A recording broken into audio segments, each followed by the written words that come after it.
Ngeri, Yaman lancarkan 6 operasi khusus atas Amerika Serikat, Israel, dan juga Inggris.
Juru bicara Angkatan Bersenjata Yaman mengumumkan pasukan negara ini dalam 3 hari terakhir telah melancarkan 6 operasi khusus terhadap Amerika Serikat, Israel, dan Inggris.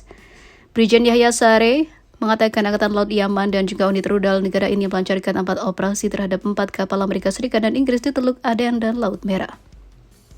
Ia menambahkan 2 kapal Amerika Serikat merek Saratoga dan juga APL Detroit menjadi sasaran serangan pasukan Yaman di Teluk Aden dan juga Laut Merah. Sementara itu kapal Inggris Huangpu dan juga Pretty Lady menjadi target serangan pasukan Yaman saat tengah mengubah arah ke Israel dengan dibombardirnya kapal-kapal tersebut. Di sisi lain, jubir Angkatan Bersenjata Yaman menuturkan unit drone Yaman melancarkan operasi khusus terhadap 2 kapal perang Amerika Serikat di Laut Merah. Selain itu, unit rudal Yaman juga menyerang sejumlah target Israel di Pelabuhan Eilat yang terletak di selatan wilayah pendudukan. Menurut Brigjen Yahya Saree, seluruh operasi tersebut sukses dan semua target yang telah ditetapkan oleh Angkatan Bersenjata Yaman tepat terkena tembakan.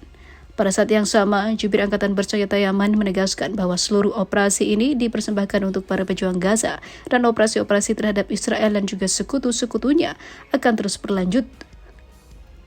Yaman bersikeras untuk terus melakukan perlawanan demi Palestina kepada Israel dan sekutunya, terutama Amerika Serikat dan Inggris. Drone Ukraina hancurkan puluhan jet tempur di pangkalan militer Rusia. Puluhan pesawat militer Rusia telah rusak atau hancur selama bulan ini. Demikian diungkapkan para analis tentang Ukraina kemungkinan menghancurkan lebih banyak pesawat Rusia di wilayah Rusia dibandingkan saat pertempuran selama setahun. Ini merupakan tanda memalukan atas ketidakmampuan Rusia untuk melindungi diri mereka sendiri yang membuat para blogger perang Rusia marah. Itu juga merupakan bukti bahwa Rusia tidak mampu mengamankan celah dalam pertahanan yang tepat atau yang dapat dieksploitasi oleh Ukraina. Hanes Militer mengatakan kepada The Wall Street Journal bahwa Ukraina kemungkinan telah melumpuhkan lebih banyak pesawat Rusia saat mereka berada di pangkalan dibandingkan saat bertempur langsung. Ini adalah situasi yang mungkin akan memalukan bagi salah satu kekuatan militer terkemuka di dunia. Pesawat yang rusak terbaru adalah 4 pesawat angkut yang rusak akibat serangan pesawat tak berawak di Bandara Kotakov di Bandara Laut Rusia termasuk 2 yang terbakar. Reuters melaporkan Kementerian Luar Negeri Rusia menyalahkan Ukraina dan mengatakan bahwa mereka tidak akan dibiarkan begitu saja. Serangan ini menyusul serangkaian serangan terhadap pesawat di pangkalan-pangkalan di Rusia dan wilayah pendukungnya pada bulan ini. Sebuah pesawat pembom supersonik Tupolev Tu-22 Rusia yang berharga diledakkan atau diledakkan awal bulan ini di lapangan terbang Salsky 2 di wilayah Novgorod, Rusia. Kementerian Pertahanan Rusia juga menyalahkan drone Ukraina atas serangan itu.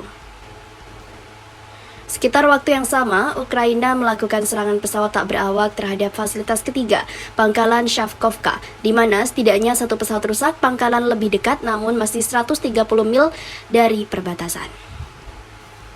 Serangan keempat terjadi pada awal Agustus sampai foto satelit menunjukkan bahwa setidaknya 9 pesawat Rusia rusak dan hancur di pangkalan udara Sky Crimea. Pada saat itu, Elliot Higgins, pendiri situs investigasi Belgorod yang sering meliput Rusia mengatakan dia tidak dapat membayangkan kapan Rusia kehilangan aset udara sebanyak itu dalam 1 hari dalam beberapa tahun terakhir. Secara umum ada 2 cara untuk menyerang lapangan udara yang jauh seperti ini. Ukraina dapat menembakkan drone atau rudal dari wilayah sendiri yang berarti mengalahkan pertahanan udara Rusia. Atau mereka bisa mengerahkan orang-orang cukup jauh di belakang garis musuh untuk melakukan serangan dalam jarak yang lebih pendek sehingga mengalahkan pasukan pertahanan dan keamanan.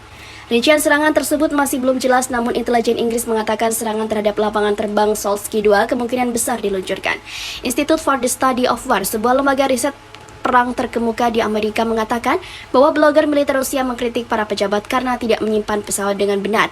ISW mengatakan reaksi tersebut menunjukkan bagaimana serangan mendalam tersebut mendukung upaya Ukraina yang lebih besar untuk menurunkan moral Rusia.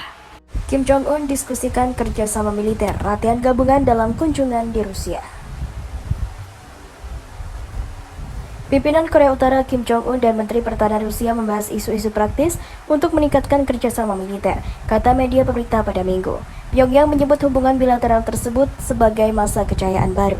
Selama kunjungan ke Rusia, Kim memeriksa pesawat pengembang strategis berkemampuan nuklir rudal hypersonic dan kapal perang Rusia pada Sabtu didampingi oleh Menteri Pertahanan Rusia Sergei Shoigu. Selanjutnya, dalam rangkaian lawatan tersebut, Kim juga mengunjungi beberapa perusahaan makanan. Kantor berita Rusia RIA melaporkan pada Minggu, dia tertarik pada berbagai isu. Laporan RIA atau RIA mengutip pernyataan Duta Besar Rusia untuk Korea Utara, Alexander Matsegora. Sejauh yang saya pahami dan sejauh apa yang saya nilai, beliau puas dengan hasil kunjungan tersebut. Meski saya ulangi sekali lagi, ini belum selesai, masih berlangsung, katanya. Lawatan pemimpin Korea Utara tersebut yang jarang meninggalkan negaranya terjadi ketika masa kejayaan persahabatan dan solidaritas serta kerjasama dengan dibuka dalam sejarah. Perkembangan hubungan antara DPRK dan Rusia, tulis kantor berita KCNA. Kim bertemu dengan Presiden Rusia Vladimir Putin dan membahas masalah militer, perang nuklir, dan juga perdamaian atau perdalam kerjasama. Korea Selatan dan Amerika Serikat pada Jumat kemarin mengatakan bahwa kerjasama militer antara Korea Utara dan Rusia akan melanggar sanksi Perserikatan Bangsa-Bangsa terhadap Pyongyang dan bahwa sekutu akan memastikan ada harga yang harus dibayar. Rusia telah berupaya keras untuk mempublikasikan kunjungan Kim dengan berulang kali memberikan petunjuk tentang prospek kerjasama militer dengan Korea Utara. Kim dan Shoigu bertukar pendapat konstruktif dengan isu-isu praktis yang timbul dalam memperkuat lebih lanjut koordinasi strategis dan taktis, kerjasama dan pertukaran timbal balik antara angkatan bersenjata kedua negara dan di bidang pertahanan dan keamanan.